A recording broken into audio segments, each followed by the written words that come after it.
हरे कृष्णा। मेरा सभी भक्तों को दंडवत प्रणाम। आज मैं एक छोटे बालक ध्रुव भक्त ध्रुव की कहानी आप लोगों को सुनाने जा रही हूँ। बहुत समय पहले की बात है। एक छोटे से राज्य में ध्रुव नामक का एक छोटा बालक रहता था। बहुत ही भोला, सरल और सच्चे दिल वाला था। उसकी माँ उसे हमेशा भगवान की भक्ति करने के लिए प्रेरित करती थी।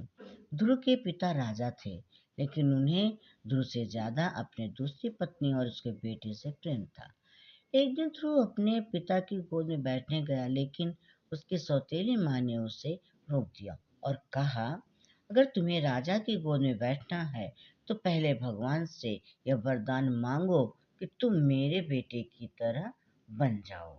ये सुनकर ध्रुव का छोटा सा दिल टूट गया। वो रोता हुआ अपनी माँ के पास आया।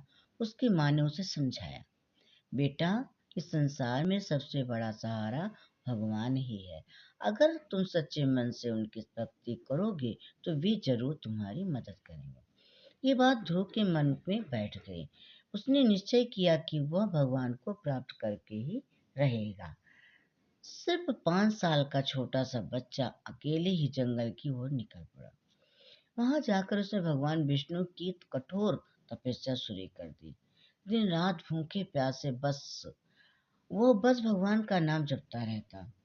उसकी भक्ति इतनी सच्ची और गहरी थी कि वे धीरे धीरे पूरा ब्रह्मांड उसकी तपस्या से प्रभावित होने लगा।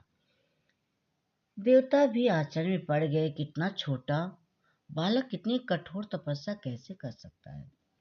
आखिरकार ध्रुव की अटूट भक्ति से प्रसन्न होकर भगवान विष्णु उनके सामने प्रकट हुए।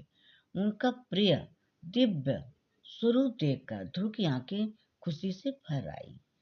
भगवान ने कहा, हे बालक, मैं तुम्हारी भक्ति से अत्यंत प्रसन्न हूँ। मांगो, क्या मांगना चाहते हो, क्या चाहते हो? ध्रुव ने बहुत विनम्रता से उत्तर दिया, प्रभु, अब मुझे कुछ नहीं चाहिए। मैंने आपको पा लिया, यही मेरे लिए सबसे बड़ा वरदान है। भगवान मुस्कुराए और बोले, तुम्हारी भक्ति और त्याग अद्वितीय है। मैं तुम्हें आकाश में एक ऐसा स्थान देता हूँ जहाँ तुम सदा चमकते रहोगे। और उसी दिन से ध्रुव आकाश में ध्रुव तारा बनकर जो आज भी स्थिर और अटल दिखाई देता है। कहते हैं, सच्ची भक्ति बहुत शक्ति होती है। सच्ची भक्ति में बहुत भक्ति शक्ति होती है। उम्र छोटी हो या बड़ी, अगर मन सच्चा हो तो भगवान जरूर मिलते हैं।